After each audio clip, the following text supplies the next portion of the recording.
বিসমিল্লাহির রহমানির রহিম। সম্মানিত ভিউয়ার্স, আসসালামু আলাইকুম। হিন্দু ভাই আদাব। তো ছোট্ট একটা ধাঁধা বলি। এক ভদ্র মেয়ে কোজে চড়ে ঢাকা যাচ্ছে।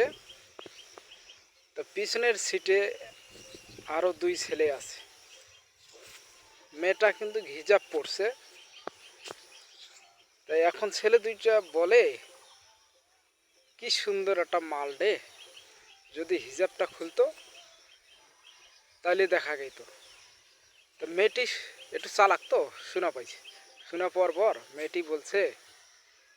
মেয়েটিকে বলল, আপা কোথায় যাবে? ভাই,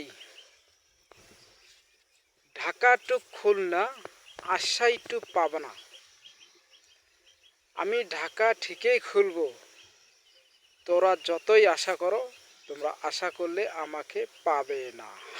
এটাই তো বাস্তবতা। ধন্যবাদ সবাইকে।